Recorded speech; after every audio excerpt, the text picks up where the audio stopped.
Hello students, welcome to Mentor nation.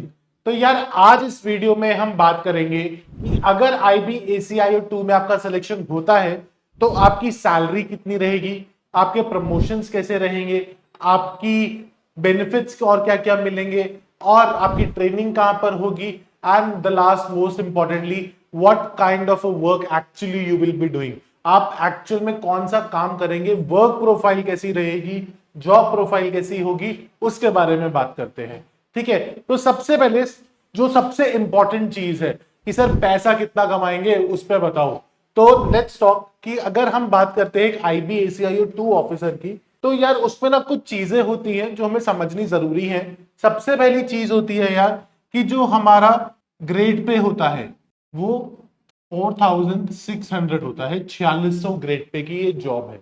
ठीक है, अब आपकी जो बेसिक होती है वो होती है 44,900 से 1,40,000 तक जाती है, वो विद सीनियोरिटी। ठीक है, तो अभी आपकी जब आप ज्वाइन करेंगे तो सबसे पहले जो आपका बेसिक पे होगा वो होगा 44,900 रुपीज।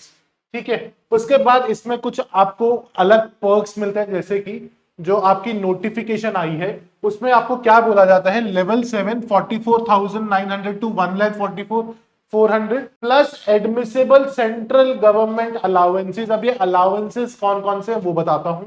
और एक स्पेशल चीज और है इसमें, वो है special security allowance 20% of the basic pay. और इसके साथ साथ आपको क्या मिलता है, cash compensation in lieu of duty performed on holidays up to 30 days. मतलब बेसिकली आप मान के चलो एक महीने की सैलरी एक्स्ट्रा मिलती है। ठीक है, तो अब सर ठीक है ये तो बता दिया आपने, लेकिन सर सैलरी कितनी आ रही है, जेब में पैसे कितने आएंगे वो बताओ। तो देखो यार, देखो सबसे पहले बेसिक पे होती है आपकी 44,900, 44,900 रुपीज। इसके बाद आपको इंपॉर्टेंट चीज है डियरनेस अलाउंस। डियरनेस अलाउंस मतलब कि महंगाई भत्ता। ठीक है ना, वो इन्फ्लेशन से कैलकुलेट होता है। जब तक आपकी जॉब लगेगी इसमें 60% मान के चलो कि आपको मिलेगा। 60% ऑफ 44,900, तो वो तकरीबन तकरीबन 26,000 रुपए के आसपास होगा। ठीक है, ये पुराना डेटा है, उसको मैं रिवाइज करके लिख रहा हूं क्योंकि जब आपकी ज्वाइनिंग होगी उसके हिसाब से। ठीक है, एचआरए मिलेगा, एचआरए 9, 18, 27% के हिसाब से होता है, तो मान के चलो कि 12,000 के आसपास आपको मिलेगा। ट्रांसपोर्ट अलाउंस मिलता है 7,200 का। स्पेशल सिक्योरिटी अलाउंस जो सिर्फ और सिर्फ आईबी में मिलता है, या आपको रॉ में मिलता है, या बाकी एसपीजी में एनएलसी में 40% होता है। ठीक है, लेकिन आईबी में सिर्फ 20% होता है। यहां पर वो तकरीबन 20% ऑफ बेसिक पे, तो इसका 20% 8,800 रुपए के आसपास। ठीक है, ये आपका एक मिनिमम चीजें हैं जो आपको मिलती है। अब आपको काफी वीडियोस में देखने को मिल रहा होगा कि आपको पेट्रोल के पैसे मिलेंगे, आपको न्यूज़पेपर के पैसे मिलेंगे, आपको स्पेक्स के पैसे मिलेंगे, आपको ऑफिस के पैसे मिलेंगे। यार वो सब ना विद सीनियोरिटी आता है। ठीक है, लेकिन आईबी एसीआईओ 2 को वो सब चीजें नहीं मिलती हैं। वो ऑफिसर लेवल पे है, 4800 ग्रेड पे या उससे ज्यादा पे स्टार्ट होता है। तो अभी मैं आपको वो चीजें नहीं बताऊंगा क्योंकि वो मिसलीडिंग हो जाएगा। ठीक है, जो है वो है। अब कुछ पैसे कटेंगे भी, क्या कटेंगे, ये आपका एनपीएस का डिडक्शन होगा। ठीक है, आपका टैक्स कटेगा, प्रोफेशनल टैक्स, आपका इनकम टैक्स कटेगा जो आप कटेगा, एनपीएस, ठीक है, नेशनल पेंशन स्कीम का जो होगा वो आपका कटेगा। और इतना ही गवर्नमेंट भी पे करती है, तो वो आपका ग्रॉस पे का पार्ट बन जाता है। ठीक है, तो लगभग लगभग आप मान के चलो 85 से 90,000 आपकी इन हैंड सैलरी होती है एक आईबी ऑफिसर की। ठीक है, जो कि एसीआईए 2 से रिक्रूट होता है। बहुत हैंडसम सैलरी है यार। ठीक है, अब इसके साथ साथ कुछ अलाउंसेस हैं जो मिलेंगे आपको डे वन से। पहला, अगर मैं मेडिकल की बात करता हूं बच्चों, तो आपको एक CGHS का कार्ड मिलेगा। वो सिर्फ आपको नहीं, आपको, आपके स्पाउस को, आपके बच्चों को, आपके पेरेंट्स को, सबका बनता है। That is central government health scheme. यार one of the best things government can provide to an employ. ठीक है, ये आपका मतलब भूल जाओ कि आपका कोई आ, बीमारी पे या कोई डॉक्टर का खर्चा आपकी जेब से होना है, नहीं होना, सब सरकार देखेगी, ये मान के चलो। ठीक है, फिर एक होता है LTC। यार ये ना घूमने के लिए मिलता है हर 4 साल में एक बारी। ठीक है, इसके लिए आपको, आपके वाइफ को, आपके बच्चों का आपको खर्चा मिलता है। वो जैसे अगर आप ACIO 2 हो तो ACIO 2 में आपको सेकंड टायर AC का ट्रेन का मिलेगा, 4800 5400 में आपको फ्लाइट का मिलने लग जाएगा। तो वो होता है एवरी 4 ईयर्स। उसके साथ साथ एक होता है होम टाउन, एवरी 4 ईयर्स ये भी मिलता है। ठीक है, वो आपको स्पेसिफिक जो आपका होम टाउन होता है, जैसे आप सपोजिटली आप पोस्टेड हो नागालैंड रीजन में, ठीक है, लेकिन आपका घर है केरला में, तो नागालैंड से केरला का आपको आना जाना विद फैमिली मिलेगा 4 साल में एक बारी, सरकार देती है, वही AC 2 टायर का। ठीक है, वो खर्चा आपको मिलता है। ठीक है, इसके साथ साथ जैसे जैसे आपकी सीनियरिटी बढ़ते रहेंगे आपके बेनिफिट्स पर्क्स बढ़ते रहेंगे। अभी सिर्फ यही है। ठीक, क्लियर हुआ कि पैसा कितना आएगा। अब इसमें ग्रॉस पे में मैंने आपको बताया कि जो गवर्नमेंट आपकी तरफ से पेंशन में कंट्रीब्यूट करती है वो आपका ग्रॉस पे का पार्ट होता है। ठीक है, इसके साथ साथ जो हमने यहाँ पे पढ़ा, ये मैंने आपको स्पेशल सिक्योरिटी अलाउंस के बारे में बता दिया। एक चीज और मान के चलो कि आपको 12 महीने नहीं 13 महीने की सैलरी मिलेगी। मतलब कि 90,000 अगर आपको आ रहा है तो वो 13 बारी आएगा, ना कि 12 बारी। समझ में आया? तो ये भी एक बहुत बड़ा चीज है यार, कि आप सोचो एक सैलरी फालतू आएगी। ठीक है, हाँ, लेकिन वो आप काम भी करते हो छुट्टियों पे, तो वो बात है। क्लियर हुआ विद रिस्पेक्ट टू कि सर हमारी सैलरी कितनी होगी जब हम IB/ACIO में जॉब करेंगे। ठीक है, अब आते हैं नेक्स्ट इंपॉर्टेंट चीज कि सर प्रमोशन का बताओ, ACIO2 का प्रमोशन क्या होता है और वो किस, यार देखो कहीं ना कहीं हमारे मन में होता है ना कि अगर हम ACIO की जॉब कर रहे हैं तो हमारे मन में वही कैरेक्टर्स आते हैं, चाहे वो श्रीकांत हो हमारा फैमिली मैन का, या स्पेशल ऑप्स का KK मेनन का कैरेक्टर हो, तो वही आता है ना मन में। तो उसके विद रिस्पेक्ट क्या पोजीशन है वो मैं आपको बताता हूं। जैसे ही आप ACIO2 जॉब करते हो, यार ये ना, अगर मैं किसी भी पुलिस लाइन में बताऊं तो वो इंस्पेक्टर के बराबर की पोजीशन है। किसके बराबर की? इंस्पेक्टर। मतलब आप सोचो कि आप दिल्ली पुलिस में इंस्पेक्टर लग गए हो, वही है IB/ACIO2 की बराबर। जैसे ही आप ACIO1 बन जाएंगे, that is equivalent to deputy superintendent, DSP के बराबर है ACIO1। ठीक है, फिर जैसे ही आप डेप्यूटी सेंट्रल इंटेलिजेंस ऑफिसर बन जाएंगे, that is equivalent to additional superintendent और ACP in Delhi police, assistant commissioner of police. भाई साहब समझ रहे हो? अब बात करते हैं कि सर यहां से यहां से यहां, देखो अगर तो आप कुछ नहीं करते तो यहां से यहां आने में आपको 4 से 5 साल लग जाएंगे। ठीक है, लेकिन अगर आप FTP क्लियर करते हो, फास्ट ट्रैक प्रमोशन, ये एक पेपर होता है, अगर आप ये क्लियर करते हो तो 3 साल के बाद ही एलिजिबल हो जाओगे और 3 साल के बाद आप ACIO1 बन जाओगे। क्लियर है? FTP। और अगर नहीं करते हो तो 4 से 5 साल, उसके बाद 8 से 10 साल DCIO बनने में लग जाते हैं, 8 से 10 साल। ठीक है, तो तकरीबन तकरीबन आप मान के चलो आपके 12 से 15 साल की सर्विस में आपने 2 प्रमोशंस लिए।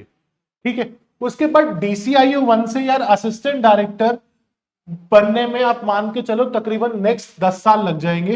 And majority of you people जो ACIO2 सेलेक्ट करोगे, इस लेवल तक आप रिटायर कर जाओगे। ठीक है, 2-3 आप में से पूरे बैच में से बंदा होगा जो असिस्टेंट डायरेक्टर से जॉइंट डिप्यूटी डायरेक्टर पे या डिप्यूटी डायरेक्टर तक पहुंचेगा। इस या deputy director is the last position जो ACIO2 जा सकता है, उसके बाद वो सारा IPS कैडर का होता है। ठीक है, ये भी बहुत एक आधा जना जाएगा, एक आधा, maximum will retire at assistant director, ये एक हार्श रियलिटी है। ठीक है, तो प्रमोशन का क्लियर है कि कितने टाइम में हमें कोई प्रमोशन मिलेगा, क्या एलिजिबल रहेंगे। देखो सैलरी की बात करें तो वो हैंडसम सैलरी है, वो आप छोड़ दो। ठीक है, प्रमोशन मैंने आपको बता दिया। अब हम बात करते हैं नेक्स्ट, सर ट्रेनिंग कहां पर होती है? यार आपकी ट्रेनिंग होती है CIAT स्कूल शिवपुरी, ये मध्य प्रदेश में है। CIAT मतलब counter insurgency and anti terrorism school, ये CISF का स्कूल है। ठीक है, तो यहां पर आपको ट्रेन किया जाता है और आपकी यहाँ पे तकरीबन 60 डेज की ट्रेनिंग यहां पर होती है। फिर 60 डेज की ट्रेनिंग आपकी मिनिस्ट्री ऑफ डिफेंस के अंदर होती है, मिनिस्ट्री ऑफ होम अफेयर्स के अंदर होती है दिल्ली में। फिर उसके बाद आपको लोकल कैडर में ट्रेन करने के लिए भेजा जाता है।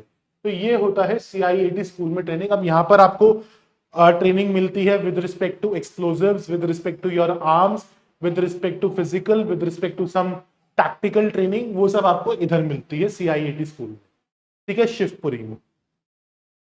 अब मोस्ट इंपॉर्टेंट क्वेश्चन, सर आपने ये बता दिया कि सैलरी कितनी मिलेगी, आपने ये बता दिया पर्क्स क्या है, प्रमोशन क्या है, आपने ये भी बता दिया ट्रेनिंग का होगी, सर आप ये बता दो कि काम क्या करेंगे। ठीक है यार, देखो सबसे पहले विद रिस्पेक्ट टू अगर मैं रिस्क बोलूंगा तो yes this job has a high risk, और इसीलिए वो कंपनसेट करते हैं एसएसए से सोशल सिक्योरिटी अलाउंस 20% देके। ठीक है, यही रीजन है। अब आपका काम क्या होता है यार, आप जो भी डिस्ट्रिक्ट में जहां पर भी पोस्टेड हो, पहली बात अगर मैं पोस्टिंग की बात करूं तो ये मान के चलना कि फॉर फर्स्ट 10 इयर्स अपने घर से दूर रहोगे। I was recently speaking to one of my student, he is posted in Thane in Mumbai, तो उसने मुझे बोला कि सर आप क्लियरली बच्चों को बता देना कि द ऑर्गेनाइजेशन इज एक्सपैंडिंग, मतलब at a very fast pace, both vertically both horizontally. ठीक है, इसीलिए इतनी ज्यादा रिक्रूटमेंट आई है और ये अभी और भी आएंगी। लेकिन साथ में ये भी सर जरूर बताना कि जो ये देखकर आते हैं ना वेब सीरीज देखकर और उससे इंस्पायर्ड, वैसा काम नहीं होता। It's a very low line profile, मतलब आप भीड़ में दिखोगे भी नहीं बट आप काम कर रहे हो, वो प्रोफाइल का काम है ये। ठीक है, और सर बोल के बता देना स्टूडेंट्स को कि कम से कम 10 साल तक घर की पोस्टिंग नहीं है, चाहे लड़का हो चाहे लड़की हो, दूर की पोस्टिंग मिलेगी। काम क्या होता है, सबसे पहला कलेक्टिंग इंफॉर्मेशन, कलेक्टिंग इंटेलिजेंस। आज के टाइम पे इंटेलिजेंस मतलब पावर, अगर मुझे इंफॉर्मेशन है with respect to what somebody is planning to, I have power over them. वही चीज है एक आईबी ऑफिसर का कि टू बी पावरफुल। ठीक है, उनकी ऑर्गेनाइजेशन टू पावरफुल हो। सेकंड होता है रिपोर्ट राइटिंग। यार रिपोर्ट राइटिंग एक बहुत इंपॉर्टेंट चीज है जो कहीं ना कहीं निग्लेक्ट हो जाती है। यहां पर आपको क्या सिखाया जाता है बेसिकली, या क्या करना होता है कि with respect to a particular event क्या क्या चीजें हुई उसके बारे में आप रिपोर्ट बना के भेजते हो, ताकि आपकी ऑर्गेनाइजेशन बेटर प्लान कर सके with respect to that particular event. ठीक है, फील्ड ऑपरेशन में obviously you are closely involve in the field also with respect to this job. काफी बारी आप लोकल पुलिस के साथ, आप पैरामिलिट्री के साथ, अगर आप किसी नक्सल एरिया में हो तो सीआरपीएफ, सीआईएसएफ, उनके साथ, लोकल पुलिस के साथ, या अगर आप ऐसे एरिया में हो जहां पे आर्मी बहुत प्रोमिनेंटली एक्टिव है तो आर्मी के साथ आप बहुत क्लोजली काम करते हो, you work with them in tandem. ठीक है ना, तो वो बहुत जरूरी है, कोऑर्डिनेटिंग विद अदर एजेंसीज। ठीक है, अगर आपको कुछ पता चला तो वो आप बताओगे ना एजेंसीज में कि यार ये चैटर आ रहा है, ये आ रहा है, तो वो बताना बहुत जरूरी है। सिक्योरिटी थ्रेट असेसमेंट, यार ये एक आईबी ऑफिसर का प्राइमा फेसी काम होता है, सिक्योरिटी थ्रेट असेसमेंट। इसका क्या मतलब है, सपोजिटली मैं बोलता हूं कि मोदी जी को अरुणाचल प्रदेश जाना है, तो वहां का जितना भी आईबी ऑफिसर्स होंगे, वहां के जितने भी लोकल असेट्स होंगे, वो ये देखेंगे कि मोदी जी अगर आ रहे हैं तो कोई चैटर तो नहीं है कि उनपे कोई अटैक हो जाए, या कुछ करने वाले तो नहीं है, तो मोदी जी को उनकी सिक्योरिटी को लेके कोई थ्रेट तो नहीं है। वो सब चीजें एक आईबी ऑफिसर करता है। ठीक है, और उसके बाद क्राइसिस मैनेजमेंट, सपोजिटली असम में बाढ़ आ गई, तो वहां पर आईबी की अब ये बाढ़ का कोई फायदा उठाकर कुछ गलत तो नहीं हो रहा है, तो वो सब चीजें क्राइसिस को मैनेज करना, ये भी एक आईबी ऑफिसर का काम होता है। अगर नटशेल अगर मैं आपको समराइज करके बताऊं, इट्स अ प्रोफाइल जहां पर you will be on your toes, you will be thinking spontaneously, और ऐसा काम नहीं है कि मोनोटोनस काम है। प्लस हर पोस्टिंग के साथ नया थ्रेट, नया चैलेंज, नया किक मिलेगा। मतलब असम में हो तो हो सकता है बॉर्डर एरिया का इशू हो, छत्तीसगढ़ में आ गए तो हो सकता है इंटरनल सिक्योरिटी का इशू हो, ठीक है, पंजाब में आ गए तो हो सकता है वहां पे ड्रग्स का इशू हो। तो वो सब चीजें आप देखोगे बहुत क्लोजली, क्योंकि you will posted through out the India. Andaman फेंक दिया तो हो सकता है वहां पर आप देख रहे हो अलग चीज, तो वो बहुत अच्छी चीज है। ठीक है, तो that would be a plus profile अगर वो चीज से इंस्पायर्ड हो तो। ठीक है, so that is it from my side students. मैं जितना आपको समझा सकता था with respect to this, I have tried explaining you. और भी अगर क्वेश्चंस है कमेंट्स में बताओ, I will answer them. Thank you.